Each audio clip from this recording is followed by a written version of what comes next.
pag-ibig na pinadama at ipinabatid sa pagalang, sa pagtawag sa Israel upang maging bayan. Kasalitang iyong binitiwan, pinadala mo siya sa pamamagitan ni Birhen Maria. Matapos ang hapunan ay kinuha niya ang kalis. At nang siya'y makapagpasalamat, ito'y kanyang ibinigay sa kanila at sinabi,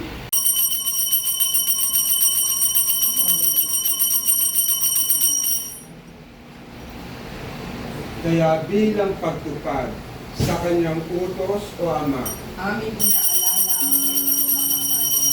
Aming pinangalan ang kanyang salamat sa iyo, O Panginoon ng lahat. Inihahandog namin mula sa iyong mga kaloob itong tinapay at alak.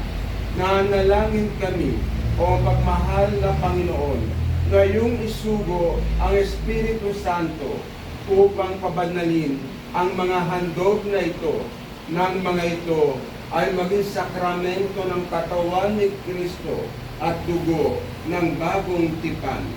Tulutong makiisa kami sa iyong anak sa kanyang sakripisyo. Sa pamamagitan niya, kami maging karapat-dapat na manatili sa piling mo.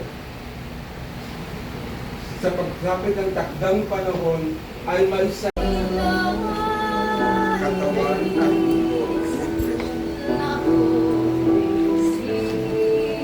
Katawan at dugo ni Kristo.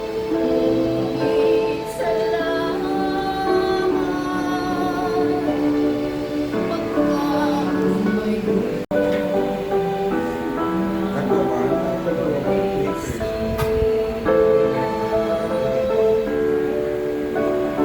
Katawan at dugo ni Kristo.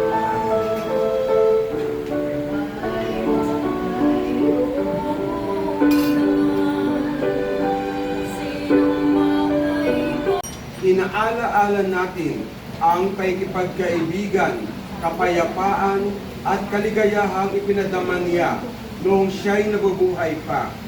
Pinahalagahan natin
walang hanggan ay gawad sa Kanya, O Panginoon. at hayaan ang liwanag na walang hanggan ang tumanglaw sa kanya. Mahimlay nawa siya sa kapayapaan. Amen.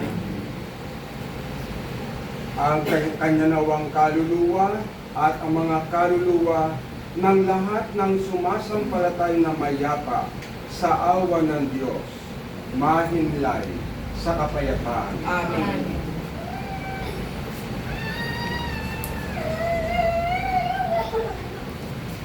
Sumainyo ang Panginoon. At Mga kapatid, na hindi humayo kayong mapayapa na taglay ang pag-asa ng buhay na walang hanggan.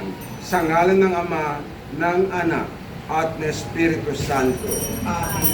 Dito na po nagtatapos ang banal na misa at pagbabasbas sa ating yumaong kapatid na si Pedro Lalian.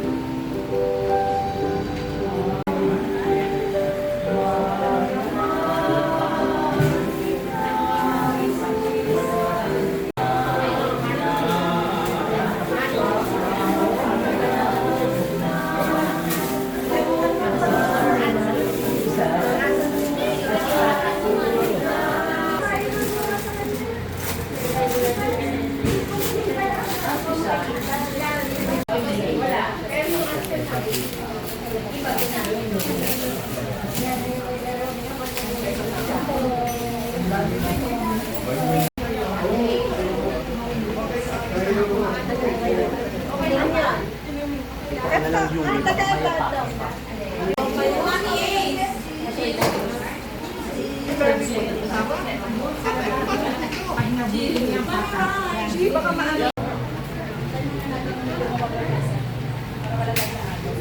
Mga senior daw. Ito ka na ba? 59. Ano? Unang pinapin eh.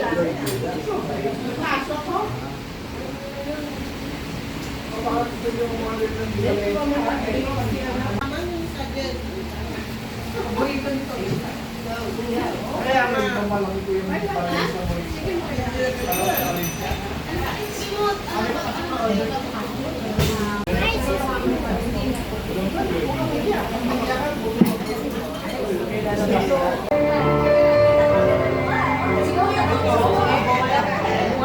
Slow lang.